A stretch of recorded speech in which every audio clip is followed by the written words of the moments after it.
ఆడు మనిషా పశువా ఇంకా ఇంకేమంటారో వాడిని అర్థం కాదు. కానీ ఆ ఐస్ క్రీమ్ అమ్మేటోడు వీర్యం మూత్రాలతోటి ఐస్ క్రీమ్ చేస్తూ అమ్ముతా ఉన్నాడు. వాడికేం పైశాచిక ఆనందమో లేకపోతే ఇంకేం అర్థం కాలేదు. ఉడన్న పాలతోటో లేకపోతే ఐస్ తోటో లేకపోతే దానికి సంబంధించినటువంటి మెటీరియల్ తోటి ఐస్ క్రీమ్ చేసి అమ్ముతూ ఉంటారు రోడ్లపైన కానీ షాపులలో కానీ. వాడు వీర్యం మూత్రం కలుపుతూ ఐస్ క్రీమ్లు అమ్ముతూ ఉన్నాడు. తస్మాత్ జాగ్రత్త. పిల్లలకు క్వాలిటీ ఫుడ్ ఇవ్వాల్సినటువంటి బాధ్యత తల్లిదండ్రుల పైన ఉన్నది.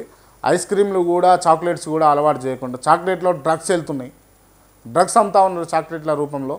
దయచేసి ఇవన్నీ గమనించి తల్లిదండ్రులు పూర్తి బాధ్యత వ్యవహరిస్తూ పిల్లల పట్ల వాళ్ళు పెడదారున పట్టకుండా వాళ్ళ ఆరోగ్యం పాడు కాకుండా చూసుకోవాల్సిన బాధ్యత మీ పైన ఉంటుంది. మీరు ఇప్పుడైతే ఏది నేర్పిస్తారో వాళ్ళు కూడా అదే ఫాలో అయ్యే అవకాశాలు ఉంటాయి ఫ్యూచర్లో.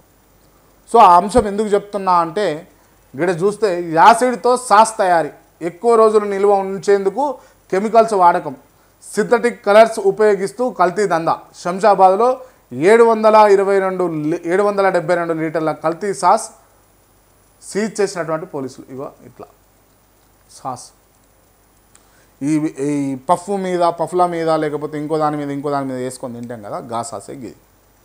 ఎక్కువ రోజులు ఉండాలి, ఖరాబ్ కావద్దని చెప్పేసి ఈ వ్యాపారులు వాళ్ళు తినరు, వాళ్ళు క్వాలిటీ ఫుడ్ తింటారు.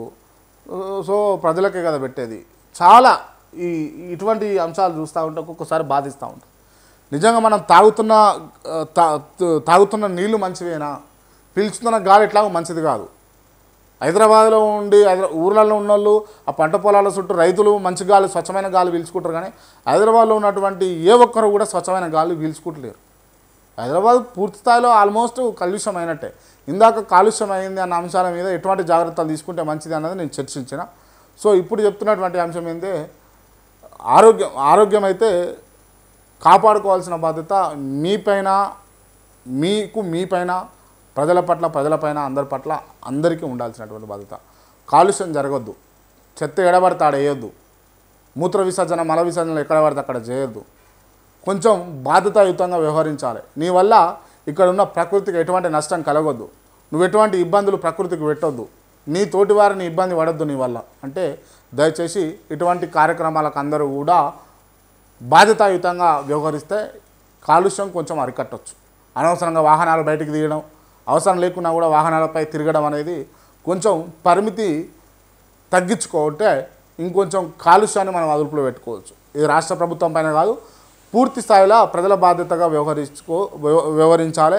ప్రజల బాధ్యతగా తీసుకోవాల్సినటువంటి అవకాశం అయితే ఉంటుంది. అదేవిధంగా ఇప్పుడు మనం పాలు రోజు తాగుతూ ఉంటాం, ఛాయ్ తాగుతూ ఉంటాం.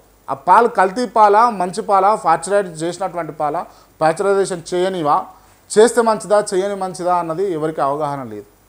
అండ్ రిఫైన్డ్ ప్యూరిఫైడ్ ఆయిల్ అని చెప్పేసి చూస్తూ ఉంటాం. రిఫైన్డ్ ఆయిల్ అంటాం.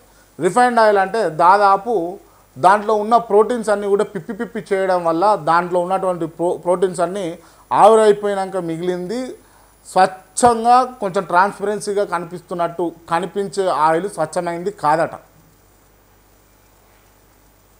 దయచేసి గమనించాలి.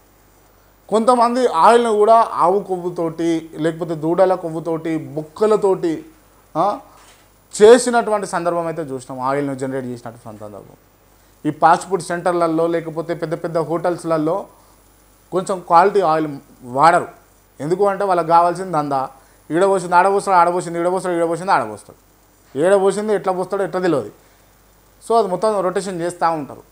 సో కల్తీ ఆయిల్ కూడా జనాలకు అందుబాటులో వస్తూ ఉన్నారు.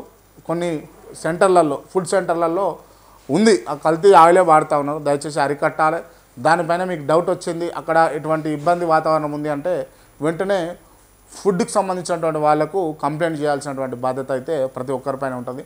ప్రతి ఒక్కరు కూడా ఇప్పుడున్నటువంటి ప్రస్తుత జనరేషన్లో ప్రతి ఒక్కరు తమ బాధ్యతగా వ్యవహరించాలి. ఏ విధంగా అంటే నాకేందిలే, నాకేం అవసరం, నేను ఎందుకు పట్టించుకోవాలి ఈ సమాజాన్ని అని కాకుండా ప్రతి ఒక్కరు కూడా ఇన్వాల్వ్మెంట్ ఉండాలి. ఇక్కడ ఒక గుంట ఉన్నది, రోడ్డు గుంట ఉన్నది, నువ్వు పోతున్నావు గుద్దుకున్నది, ఆ టైర్ పంచర్ అయింది అనుకో, దయచేసి అక్కడ నీ పరిధిలో ఉంటే ఓ రెడ్ క్లాతో అదో ఇదో వేస్తే ఇంకొకరికి జరగకుండా ఉంటుంది. అది కనీస బాధ్యత. సో ఇట్లా ఒకటి కాదు, చెప్తూ పోతే చాలా ఉన్నాయి. చాలా కార్యక్రమాలలో కూడా ప్రతి ఒక్కరి ఇన్వాల్వ్మెంట్ అనేది ఇంపార్టెంట్. ఎందుకు అనంటే మనము బాధ్యతాయుతంగా వ్యవహరిస్తే మనకు కూడా మంచి జరిగే అవకాశాలు ఉంటాయి. కాబట్టి కొంచెం బాధ్యతతో ఉండాలి. ఈ ఫుడ్ పైన కొంచెం దృష్టి పెట్టి మనం తింటుంది మంచిదా కాదా అన్నది పరిశీలన చేయాలి. రానున్న రోజుల్లో కల్తీ ఎక్కడ జరుగుతూ ఉన్నది, కల్తీ ఎవరు చేస్తూ ఉన్నారు, ఏ ప్రోడక్ట్స్లో ఎక్కువ కల్తీ ఉన్నది, ఏ ప్రోడక్ట్స్ మంచివి, ఏ ప్రోడక్ట్స్ మంచివి కావు అన్న అంశాల మీద పూర్తి స్థాయిలో చర్చిద్దాం తప్పకుండా. సో ఇవి ఇవాల్టి వార్తలు వాస్తవాలు. చాలా ఇబ్బందులు అవుతూ ఉన్నాయి, కాలుష్యం అవుతూ ఉన్నది.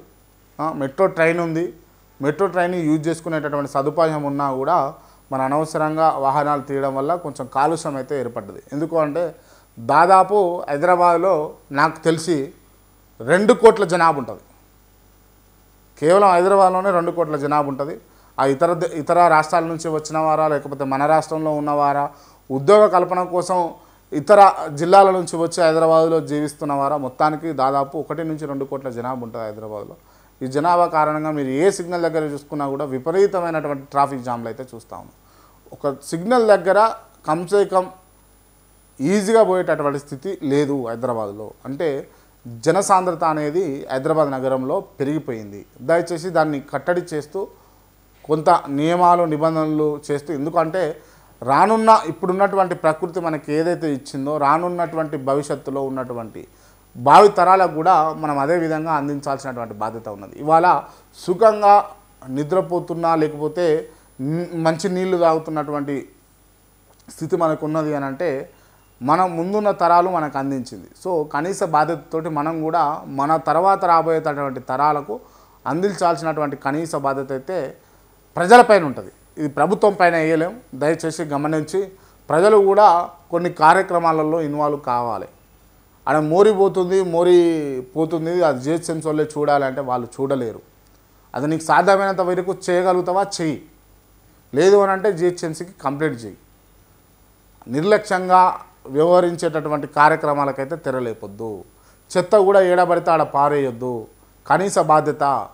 చెత్తకు సంబంధించి తడి చెత్త పొడి చెత్త వేరు చేసి వాటికి సంబంధించినటువంటి జిహెచ్ఎంసీ వాహనాలు వస్తూ ఉన్నాయి, దాంట్లో వేసే ప్రయత్నం చేయండి. ఇంటి పక్కన బాగా గలీజ్గా ఉన్నది, పక్కనే ఖాళీగా ఉన్నది అని చెప్పేసి ఆడ చెత్త పోస్తూనే ఉంటారు. ఎక్కడ పడితే అక్కడ పురుషులు మల విసర్జన చేస్తూ ఉంటారు, మూత్ర విసర్జన చేస్తూ ఉంటారు. అది గమనించాలి.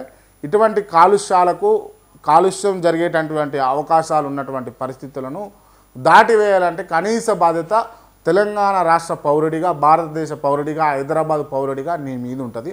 దయచేసి గమనించి ఎప్పుడు రాజకీయాలే కాదు ఇటువంటి విషయాలపైన కూడా దృష్టి పెడుతూ మనకున్నటువంటి సంపదను, మనకు ప్రకృతి ఇచ్చినటువంటి ఈ దేవుడిచ్చినటువంటి సంపదను, ప్రకృతిని భావితరాలకు అందించాల్సినటువంటి పూర్తి బాధ్యత మీపైన, మాపైన, అందరిపైన ఉంటుంది.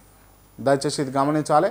కాలుష్యంగా మారుతున్నటువంటి భారతదేశాన్ని కాపాడుకోవాల్సినటువంటి బాధ్యత ప్రభుత్వం పైనే కాదు ప్రజలపైన కూడా ఉంటుంది.